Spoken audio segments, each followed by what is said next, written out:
Absolutely nothing. Listen to me. War. It ain't nothing but a heartbreak.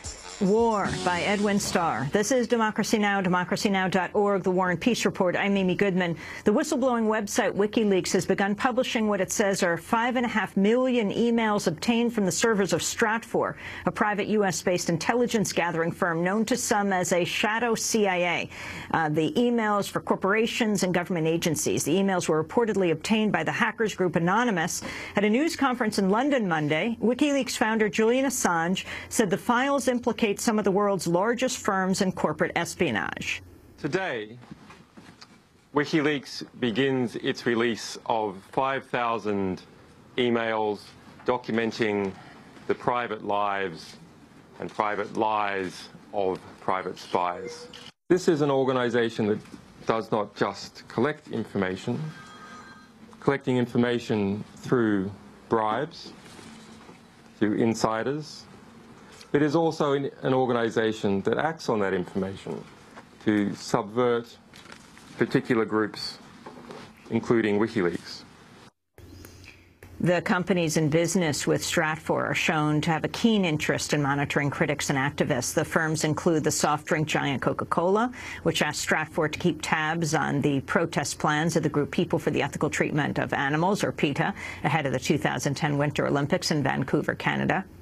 The chemical industrial giant Dow Chemical is shown to have a major interest in activism around the 25th anniversary of the Bhopal chemical disaster, the 1984 gas leak that killed anywhere between 3,500 and 25,000 people.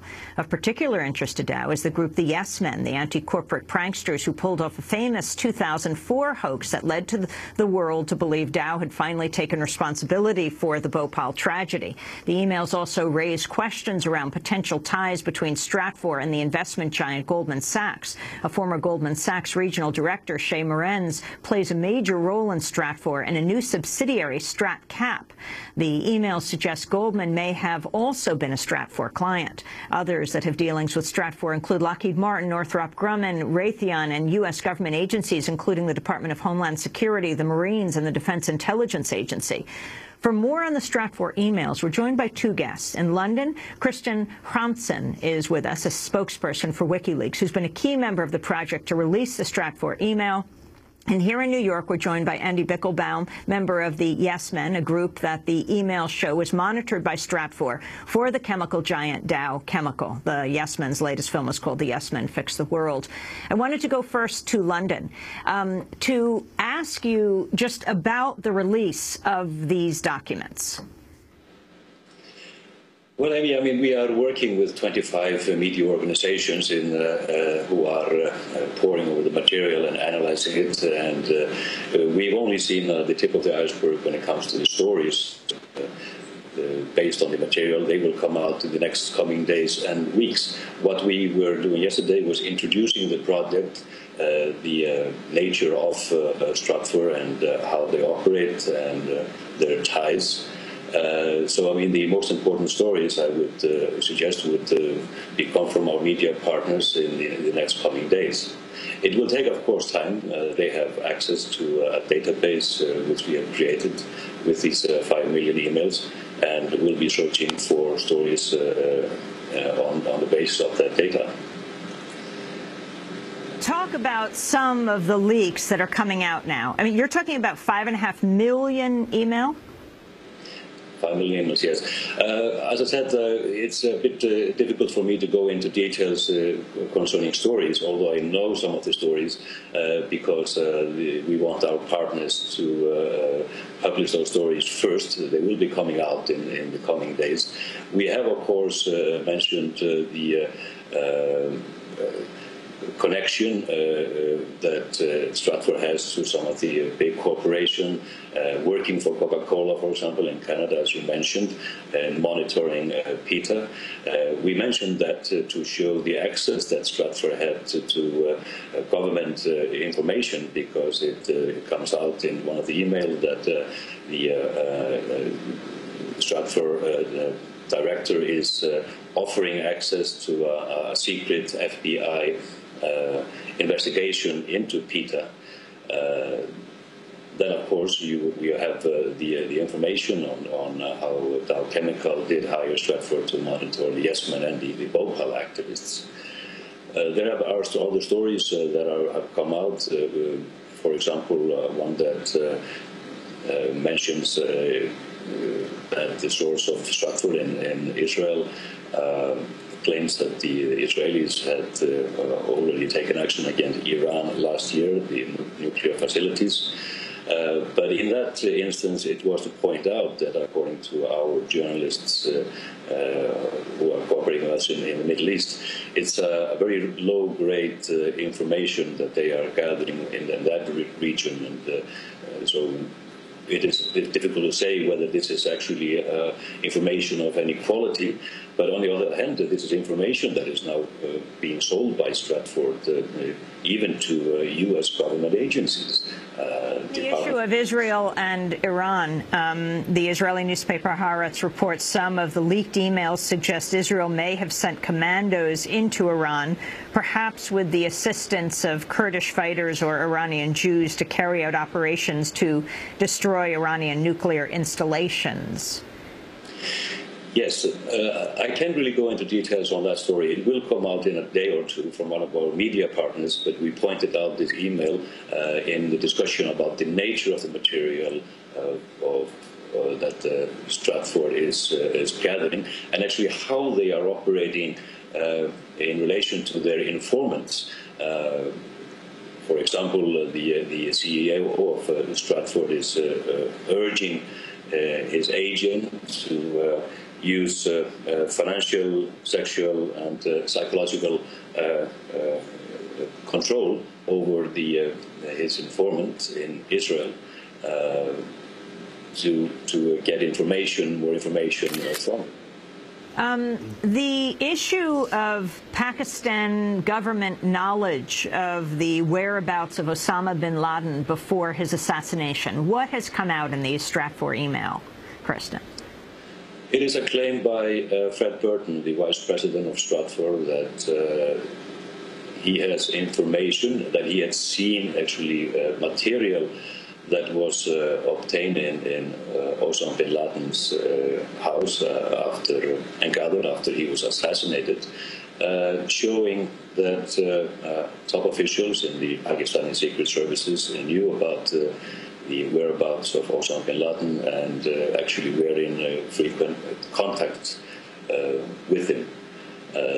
This is to show that the vice president of Stratford seems to have had pretty good access to information in the secret services in the U.S. And he was actually an agent at the State Department's secret services prior to joining Stratford. I wanted to go to the issue of Dow Corporation and the Yesmen. We're joined by Andy Bickelbaum, his real name is Jacques Servan. It's good to have you with us as well as Kristen in London.